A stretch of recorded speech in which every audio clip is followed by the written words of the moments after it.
Have you ever been scared to do something or worried about what other people might think? Have you ever felt that you don't belong somewhere? Have you ever felt that crippling uncertainty that prevents you from moving forward? All of this fear and uncertainty is killing your success. I'm going to show you exactly how you can break free and get the confidence that you need to embrace your success. Welcome to Mission Underground. Step number one, take action immediately. If you fear something or you don't want to do something, don't delay it or put it off. Just do it. So, for example, I recently had to do a video interview and I kept on delaying it and delaying it. And that just made it actually even worse and made me less likely to actually do it, less confident. So, what you have to do is you have to understand that the longer you delay, the greater the fear that you'll have, the greater the uncertainty that you'll have. So, if you try and do things immediately, that reduces the uncertainty, that eliminates the fear and the uncertainty that you're experiencing, and it makes sure that you experience the most high level of confidence that you can so that you get the best possible outcome. The second thing is to take advantage of all the opportunities that you receive. If you don't take the chances that you get, you will miss all of them. You miss 100% of shots that you don't take. So every opportunity that you're presented with in your life, you should try and take advantage of it. That's why I always try to look at different opportunities outside of school and try and get involved with a lot of things because it helps you broaden your horizons. It helps you gain new experiences. It helps you improve your existing skills. Because if you don't branch out from what you're comfortable with, if you don't branch out from what you know, if you don't embrace that uncertainty, then you won't develop as a person and you won't move forward in your life. So it's really essential that you try and branch out, try and access opportunities and take advantage of them. Because if you miss out on these opportunities, or you don't seek out these opportunities, you'll remain in the same place. And that leads to stagnation. And stagnation is the enemy of progress. So that is what you need to try and do. You have to embrace discomfort to embrace success. They go hand in hand. That's why networking and communication is such a key skill in the modern day, especially amidst the AI revolution. And especially after the impacts of COVID, I think COVID actually had a really negative impact on the ability of people to communicate and the connections of people in their communities. So, amidst these realities, it means that now more than ever, people are looking for successful communicators and competent and confident articulation of ideas. And there's such a dearth of that talent, especially because of the impact that COVID had, being shut off from communication. And that's had such a damaging effect on young people. And it's really important that we help reverse that effect by encouraging people to embrace discomfort, by encouraging them to branch out. Because if they don't try to embrace these different experiences, try and communicate with new people, try and network, try and go to events and things, then they'll remain stuck in the same place. So we have to, as a society, try to provide these opportunities to more and more people. And the big problem is there is a level of inequality even within this, because the people at the highest levels of society, the people who have inherent privilege or wealth, are more able to access these opportunities and are more confident because of the education they receive, especially if they're private school. You can just tell the difference when you're talking to someone who's been to a private school, even if they don't tell you. It's very easy for you to tell that they do that. So we have to try and close this gap by providing people with opportunity and making sure that they have the mindset to actually take advantage of those opportunities. So networking, communication, that is going to be really important skills to develop if you want to attain success in this new modern technological age. But something that's a really positive development is that in recent years, we've seen these new platforms coming out being developed that are providing opportunities to all levels of young people to access opportunities, to branch out and to grow. There's so many different platforms that provide these opportunities. There's some for apprenticeships, there's some for specific different sectors. So you should try and explore these different things so that you can take advantage and maximize the access you have towards people. Because in the end, what determines your success isn't just your personal skills, it is also how well you interact with the world around you and the resources and challenges that are on offer around you. So once you understand those, you have access to those, then you can leverage the resources you have and the people you have access to try and advance your personal ideas and your ambitions. But an issue that often arises as a consequence of this is imposter syndrome. There are people from lower income backgrounds or people who aren't used to being in these uncomfortable situations feel like they don't belong there. So what you have to do with that is double down even further. Double down even further. Don't try to dilute your own identity because that is the source of your confidence. If you feel confident with your own identity, then that will be outwardly expressed as well. So, what you have to do is double down on who you are and the ideas that you have. Use your natural voice. Often, when people do interviews and things, they try and memorize set answers, they try and use what's already worked for other people. But what's worked for others doesn't work for you. That's not always a guarantee. So you can use that in your wider life as well. Like, for example, a lot of people always try to memorize answers for lots of things like tests and exams, interviews. This is a common source of using other people's ideas. And now with AI, people often just use that. I always think that using your original voice, your original ideas, and your original values and beliefs is far more valuable to others and far more valuable to yourself. It also shows more of the real you and who you really are. So if an organization or a role matches with your values, then you'll get it. And it's better for you and it's better for them. So use your authentic voice to try and attain success. Don't try to fabricate a personality that gets you success temporarily, but it doesn't provide you contentment in the long term. This next point isn't something that works for everyone, but if you struggle with consistency and trying to maintain something which is difficult for you, this can be really helpful. When you're planning to do something which you're uncertain about or you feel like not very confident about, you should tell all your friends about it or use social media to make people aware of what you're doing. This creates a sense of accountability and it forces you to take action, prevents that debilitating and crippling uncertainty, and it actually allows you to move forward. It prevents you from trying to dither and delay because when you know that other people's views of you are on the line, when other people's perceptions are on the line, it actually pushes you to take action because that social instinct of acceptance is activated within you and you're always trying to attain that acceptance. And anything that jeopardizes it is something that needs to be removed from your path. So it will really push you towards actually taking that first step if it is something that's difficult for you. So that's something that can be really helpful. That's why people often engage in like WhatsApp communities and Discord servers and things that hold them accountable for studying and things like that. It's the same situation with this as well. So it's something that can help you move forward and prevent uncertainty from obstructing your success. The next thing is a sort of dictum that I've developed through my experiences. Regret is always worse than embarrassment. As someone who's experienced both things, and I'm sure all of you have as well, you can always get over the embarrassment of a certain situation because embarrassment is a feeling that's temporary, but regret, that's a feeling that's permanent. You will be poring over the memories that are in your mind and you'll like dredge up something that you regret from years ago and you'll still feel that within you. But you won't remember those embarrassing little moments because it's not just you that doesn't remember those, it's other people that doesn't remember those as well. And that also makes your brain and your personality think that that situation was irrelevant.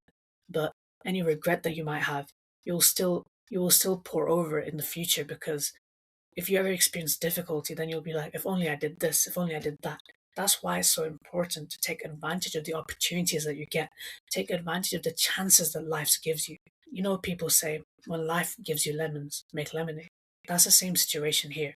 You should try to take advantage of the opportunities that life is providing you so that you can move forward in life, not just stay stagnating in the same place. That's why people who focus on short term embarrassment, short term popularity, short term friendships, those aren't real friendships. That's not real connection. You have to focus more on the bigger picture, the wider goal, the higher purpose. That is what defines who's successful in this world. If you have a higher purpose, if you have a transcendent level of understanding that pushes you forward, that drives you forward, you're far more likely to attain success when you have that intrinsic motivation, when you have that innate feeling that nothing can stop you because you know in your mind that fear is false. You know in your mind that regret is the feeling that you must avoid at all costs, even if it is the cost of your personal reputation in the short term, because the wider goal is what matters most. Look back at your past in the future. You will look back probably with a sense of horror at the opportunities that you missed, at the chances that you failed to take. But if you did the opposite, when you're on the pedestal of success, everyone else will look to you and wonder what they did wrong. That is why short term embarrassment is actually a source of long term integrity, and reputational preservation. So if you're really worried about reputation, if you're really worried about the way that others perceive you, think of the bigger picture. Think of the long term.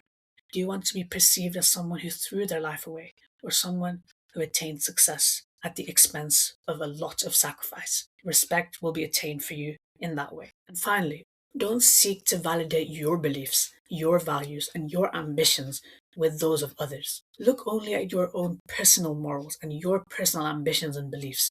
Don't care about what other people might think of your ambitions and your goals because they matter to you.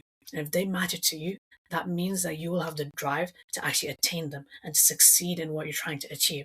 You'll never be able to satisfy others. There will always be someone who disapproves of your ambitions. There will always be someone who ridicules you, mocks you, derides you for the way that you are living your life. They don't matter because in the end, it's your life. It's not their life. And in the end, a lot of the people that you interact with, a lot of the people who know you, you won't remember them in the future, especially if you're young right now. A lot of the people that you talk to now, they might not even be in your life in 10, 20, 30 years' time. Again, it's about looking at the bigger picture. And if you have that big picture understanding of life, it really helps you have a greater level of clarity and purpose and vision.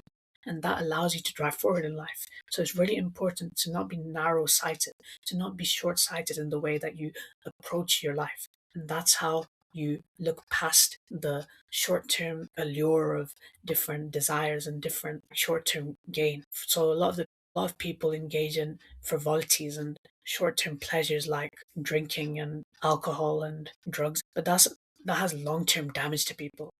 That's like if you eat unhealthy food, that gives you short term pleasure, but in the long term, it damages your health, it reduces your life expectancy. It's the same.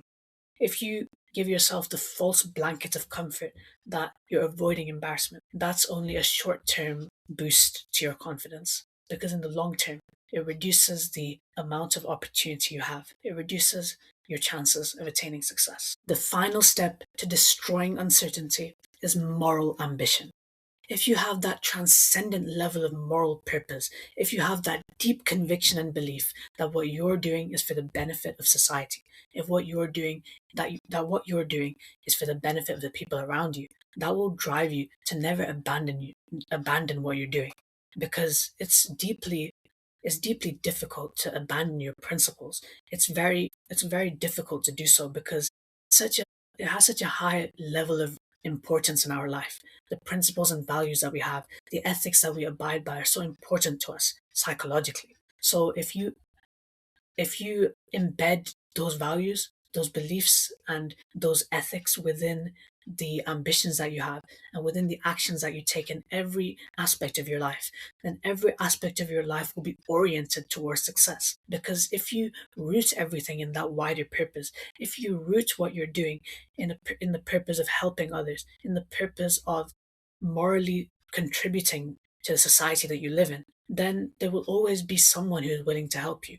There will always be something that motivates you because you won't just be chasing your own selfish advancement. You will also be chasing the improvement of the society around you. So that will drive you towards success. That will orient you towards advancement. And that is so important because it gives you that level of contentment and purpose. It's not just the money stacked in your bank account. Also, you'll also feel a sense of contentment and a sense of relief and a sense of comfort. It's quite sad to see that our societies today measure value by your monetary position, your financial status. When you see someone for the first time, what do you ask them to determine their value? What do you ask of them? You ask them what their job is, what they do, what's their title, how much do they earn. You ask them of their social position. Then you look at their material possessions, their car, their house, their other possessions. That's not the way we should measure value. We should instead measure value based on the principle of moral ambition. What do you do for society? What do you do for others? How do you contribute? Not how you advance yourself, but how you advance the society around you. That's how we should determine success. That's how we should reward success based on the incentives in our economy as well. We reward personal gain, we reward personal ambition, we reward individualism because that is the society that neoliberalism has created. We have created a restricted society which only rewards certain things above others. When care workers are paid less than corporate financial elites, we know that we are having a false and distorted sense of value in society. We put the financial sector on a pedestal. We crown it with all the glories of our world. Yet the smallest little jobs, the smallest little actions that keep our society functioning, cleaners, care workers, all of these people that keep our society running, all of the people at the bedrock of our society, these people are all neglected.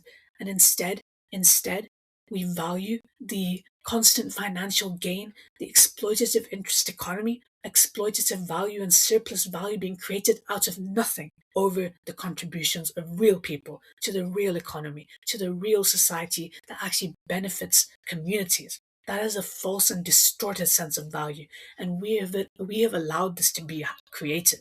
The way that we have warped our own consciousness to reflect this neoliberal reality is so disastrous and damaging to all the people that are trying to attain their best possible life and to improve themselves and to attain contentment. This is the antithesis of contentment. This is the antithesis of joy. If we are to have fair and equitable societies that embrace justice, that embrace accountability, that embrace collective advancement, not just profits and power and purpose in the hands of an elite's few, then we have to recalibrate the way we think about success.